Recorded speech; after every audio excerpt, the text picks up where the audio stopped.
स्वारगेट बलात्कार प्रकरणातील आरोपीला अखेर अटक झाली। शिरूरच्या गुनाट गावातील उसाच्या फडात लपून हा दत्ता गाडे बसला होता। मध्यरात्री ग्रामस्थांच्या मध्यस्थीनंतर दत्ता गाडे हा पोलिसांसमोर शरण आला। पोलिसांना दत्ता गाडेला अटक करून लष्कर पोलीस स्टेशनला आणण्यात आले। दत्ता गाडेला अटक करण्यासाठी पोलिसांचं सर्च ऑपरेशन त्या ठिकाणी सुरू आहे। दत्ता गाडेला अखेर अटक करण्यात आली। पोलिसांना दत्ता गाडेला अटक करून लष्कर पोलीस स्टेशनला घेऊन जाण्यात आलं। त्या ठिकाणी दत्ता गाडेला अटक करण्यासाठी मोठ्या प्रमाणात पोलिसांचा फौजफाटा त्या गावात त्या ठिकाणी होता। संध्याकाळी 5 वाजता गुन्हा गावात पोलिसांचं पथक दाखल झालं। पोलीस गावात येतात दत्ता गाडे हा घरातून पसार झाला। दत्ताच्या कुटुंबियांना पोलिसांनी ताब्यात त्यावेळी घेतलं। उसाच्या फडात हा दत्ता गाडे लपून बसल्याचं कळतं। बाकी काही आता सांगता येणार नाही। तुम्ही धावपळ करू नका, काही धावपळ करू नका। आता पुढचं जे काय इन्व्हेस्टिगेटिंग ऑफिसर जे आहेत ते पुढच्या गोष्टी करतील। आपल्या ताब्यात आहे, पुढची प्रक्रिया जी आहे ती चालू राहील आणि त्याच्यानुसार तुम्हाला माहिती मिळेल। इतर काही माहिती आता देता येणार नाही। दत्ता गाड्याच्या अटकेचा थरार शिरूरच्या गुनाट गावात कसा रंगला ते सुद्धा पाहत ग्राफिक्सच्या माध्यमातून। आरोपी दत्तात्रय गाडेला आज न्यायालयात हजर केलं जाणार आहे। त्या संदर्भात काय घडामोडी घडतात हे पाहणं महत्त्वाचं आहे। एकीकडे आता दत्ता गाडेची चौकशी सुरू आहे। अटकेनंतर पुढील कायदेशीर प्रक्रिया सुरू आहे असं पोलीस आयुक्तांनी म्हटलंय। त्या संदर्भात पोलीस आयुक्तांची पत्रकार परिषद सुद्धा होणार आहे। अमितेश कुमार यांची पत्रकार परिषदेच्या माध्यमातून कारवाई संदर्भात काय सांगितलं जातं, काय भूमिका मांडली जाते हे पाहणं महत्त्वाचं आहे। मात्र अटकेनंतर आता पुढील कायदेशीर प्रक्रिया सुरू आहे। नराधम दत्तात्रय गाडेला त्याच्या गावातून अटक करण्यात आली। स्वारगेट बलात्कारानंतर दत्ता गाडे हा गुनाट गावी गेला। दत्ता गाडे घरात 5 तास थांबला। संध्याकाळी 5 वाजता गुनाट गावात 4 पोलिसांचं पथक त्या ठिकाणी तैनात झालं। पोलीस गावात येताच दत्ता गाडे हा घरातून पसार झाला। दत्ताच्या कुटुंबियांना पोलिसांनी ताब्यात घेतलं। दत्ता उसाच्या फडात लपून बसल्याची माहिती। स्वारगेट प्रकरणातील आरोपी दत्ता गाडेला पोलिसांनी अटक केलेली आहे। गुनाट या गावातून खरं तर त्याला ताब्यात घेण्यात आलेलं आहे। पुणे पोलिसांचं क्राईम ब्रांच असेल, अनेक युनिट खरं तर पुणे पोलिसांची त्याच्या तपासावरती होती। काय दादा, खरं तर त्याला अटक करण्यात आलेली आहे, कशा पद्धतीने तो खरं तर या परिसरामध्ये वाचतो?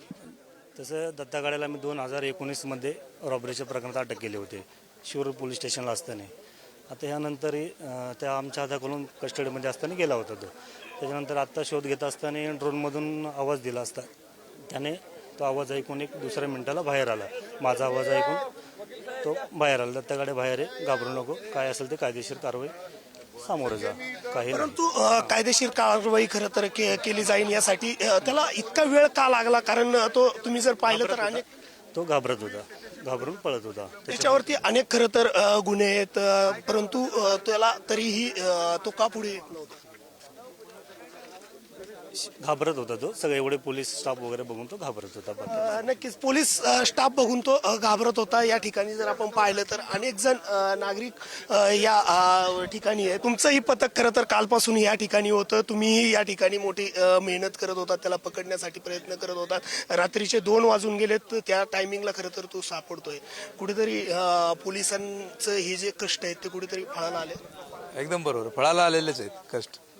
दिवस रात्र काम करून क्राईम ब्रांच असू दे, स्वारगेट पोलीस स्टेशन असू दे, प्रत्येकाने कष्ट करून देखील त्याला पकडलेला आहे। त्यात काय वावगं नाही। एकंदरीत जर आपण पाहिलं तर हा जो आरोपी आहे तो याच गावामधला रहिवासी आणि याच गावामध्ये तो लपून बसला होता, शेतामध्ये खरं तर लपून बसला होता। हे ऊसाचं जे शेत आहे, या ऊसाच्या शेतामध्ये पोलिसांनी पायपीट केली आणि अखेर 2 वाजण्याच्या सुमारास त्याला पोलिसांनी ताब्यात घेतल्याचं एकंदरीत पाहायला मिळतंय। पुढील कार्यवाहीसाठी त्याला पुणे पोलिसांनी स्वारगेट पोलीस स्टेशनकडे मार्गस्थ केल्याचं एक दिसून येत आहे। कॅमेरामन संपत मोरेसह तुषार जरेकर, पुढारी न्यूज, गुनाट, शिरूर। आरोपी दत्ता गाडेला पकडण्याआधी पोलिसांनी त्याच्याशी फोनवरून संपर्क साधला। दत्ता गाडे गुनाट गावातील शेताच्या फडात असल्याचं कळल्यानंतर पोलिसांनी उसाच्या फडाला घेराव घातला होता। त्यानंतर ग्रामस्थांनी मध्यस्थी करत आरोपी दत्ताचं पोलिसांशी बोलणं घडून आणलं। ज्यावेळी पोलिसांनी शेतात संपर्क साधला त्यावेळी आरोपीसोबत काय चर्चा झाली, नेमकं काय घडलं ते पाहू। प्रकरणातील आरोपी दत्ता गाडेला पुणे पोलिसांनी ताब्यात घेतलंय। त्याच्या राहत्या गावी पुणे पोलिसांनी रात्रीच्या सुमारे 1:30 वाजता त्याला ताब्यात घेतलेलं आहे. तो ऊसाच्या शेतीमध्ये लपला होता. या ऊसाच्या शेतीमध्ये पुणे पोलिसांची अनेक पथकं या ठिकाणी तपास करत होती आणि त्याला शोध असताना खरं तर तो आढळून आला आणि त्यानंतरून त्याला पुणे पोलिसांनी ताब्यात घेतलेलं आहे. गावाच्या दक्षिण बाजूला खरं तर एक ऊसाचं शेत आहे. त्या ऊसाच्या शेतामध्ये तो होता आणि त्याच ठिकाणी त्याला आता पकडण्यात आलेले आहे. हे संपूर्ण ग्रामस्थ आहेत खरं तर हे या संपूर्ण प्रक्रियेमध्ये सहभागी होतात. काय एकंदरीत त्याला कुठून पकडण्यात आले आणि कशा पद्धतीने संपूर्ण हे जे कार्य आहे ते सुरू होतं. रात्री 11 वाजता आपल्याला डिटेल मिळाली एका ग्रामस्थाकडून की तो पाणी पिण्यासाठी तिथं आलेला आहे. तर त्यानंतर 11 नंतर मग संपूर्ण ग्रामस्थ तरुण सगळे त्या ठिकाणी स्पॉटला गेले. त्या ठिकाणी गेल्याच्या नंतर जवळपास 2-2.5 तास सर्वांनी शोधाशोध केली, परंतु तो गावला नाही. मग ड्रोनचं साहित्य, ड्रोन आणि बाकीचं मग सगळे पोलीस स्टाफ, ग्रामस्थ आणि तरुण हे सर्वजण एकत्र आल्यानंतर बऱ्याच वेळ शोध झाल्याच्या नंतर त्याला आम्ही आवाजावर विनवण्या करत होतो की तू सरेंडर हो. मग ते थोडं त्याने मनावर घेतलं आणि त्याच्यानंतर मग ज्या पॉईंटला तो प्रथमतः गेलता तिथूनच एक 200-300 मीटरवरच झोपलेला होता ऊसामध्ये. तर ते सर्वांना थोडं 1-2-4-5 मित्र आम्ही सर्वजण होतो, त्यांना ते समजलं की हा इथं आहे. मग त्याच्यानंतर त्याला विश्वास देण्यात आला की हे जे काय प्रकरण झाले याच्यामध्ये जे तू गावात आपली बदनामी झाली त्याच्यामुळे गाव तुझ्या विरुद्ध आता पेटून आहे, परंतु तुला काय हानमार गाव करणार नाही, तू फक्त सरेंडर हो. म्हणजे कमीत कमी हे जे चाललंय तर हे थोडं थांबेल, गावाची जी बदनामी ते थांबेल.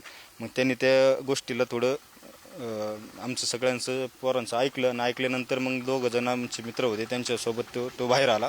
बाहेर आल्यानंतर तो त्या ठिकाणी सरेंडर व्हायचं म्हणून बोलला आणि मग पोलिसांना आपण त्या ठिकाणी बोलवलं आणि